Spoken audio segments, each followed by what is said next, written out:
जिस तरह से हम बता रहे हैं कि लगातार जो है सीसीएस की बैठक जारी है। प्रधानमंत्री नरेंद्र मोदी बैठक में मौजूद हैं, केंद्रीय गृह मंत्री अमित शाह बैठक में मौजूद हैं, रक्षा मंत्री बैठक में मौजूद हैं, एनएसए बैठक में मौजूद हैं और विदेश मंत्री एस जयशंकर भी बैठक में मौजूद हैं और तमाम पहलुओं को लेकर संभवतः इस बैठक में चर्चा हो रही है।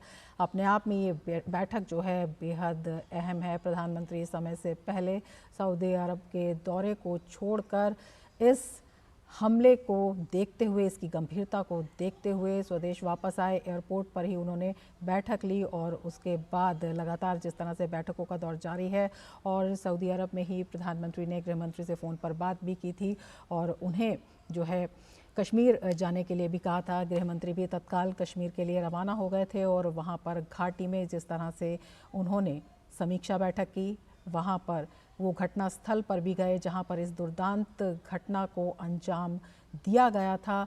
वहाँ पर उन्होंने हर पहलू से समीक्षा की और उसके बाद वो वापस लौट कर आए हैं और अब जो है सीसीएस की बैठक चल रही है। पहलगाम हमले को लेकर सीसीएस की बैठक लगातार जारी है, हर पहलू पर लगातार समीक्षा की जा रही है। प्रधानमंत्री नरेंद्र मोदी, रक्षा मंत्री राजनाथ सिंह, केंद्रीय गृह मंत्री अमित शाह और तमाम वरिष्ठ अधिकारी इस बैठक में मौजूद हैं।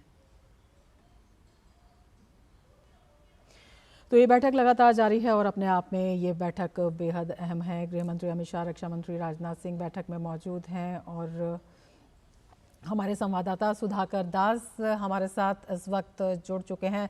सुधाकर, क्या कुछ खबर इस बैठक को लेकर सामने आ रही है? हालांकि गोपनीय होती है बैठक।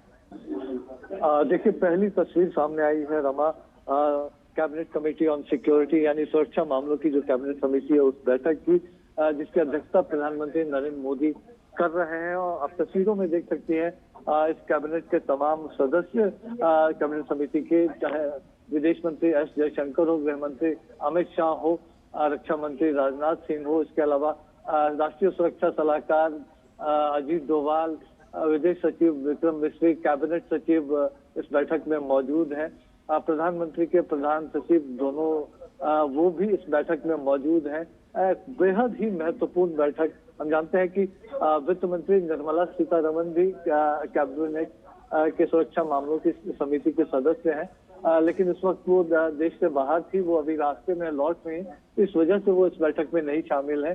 बाकी जो सदस्य हैं वो आमंत्रित सदस्य हैं और जाहिर तौर पर एक बड़ी बैठक कह सकते हैं। जो एक कायराना आतंकी हमला भारत में हुआ है, जो पहलगाम में हुआ है, उसको लेकर किस तरह का एक भारत का रिस्पांस होना चाहिए, मुझे लगता है कि उसमें एक निर्णायक फैसला इस बैठक में होने की उम्मीद है। गृह मंत्री अमित शाह बैठक में मौजूद है, तो जाहिर तौर पर वो घटनास्थल का उन्होंने मुआयना किया था। उन्होंने जो सुरक्षा से संबंधित कई बैठकों की अध्यक्षता की थी, तो एक ऑन ग्राउंड सिचुएशन क्या है उसके बारे में उन्होंने प्रधानमंत्री मोदी को जानकारी दी है। खासतौर से इस आतंकी घटना में शामिल लोगों की धरपकड़ के लिए किस तरह के उपाय किए जा रहे हैं, कॉम्बिंग ऑपरेशन चलाया जा रहा है, उसके बारे में उन्होंने प्रधानमंत्री मोदी को ब्रीफ किया था। साथ ही साथ जो इस घटना में हताहत हुए हैं उन तमाम लोगों को और उनके परिजनों को सुरक्षित उनके घरों तक पहुंचाने के लिए क्या उपाय किए गए हैं उसके बारे में संभवतः उन्होंने पीएम मोदी को जानकारी दी होगी। हमने देखा था रमा, दिन में रक्षा मंत्री राजनाथ सिंह ने जो सर्विसेज चीफ है उनकी बैठक बुलाई थी सेनाओं के प्रमुख की। उनसे भारत का क्या रिस्पॉन्स हो सकता है, ये ऐसी उम्मीद की जा रही है कि उस बारे में सारे ऑप्शंस उन्होंने पूछे होंगे। तो ये उम्मीद भी की जा रही है कि इस पूरे घटनाक्रम को लेकर सेना का क्या मत है और इसको लेकर आगे क्या कुछ करने की आवश्यकता है, उसमें सेना का, रक्षा मंत्रालय का क्या कुछ कहना है, तो उसके बारे में उन्होंने जानकारी ली होगी।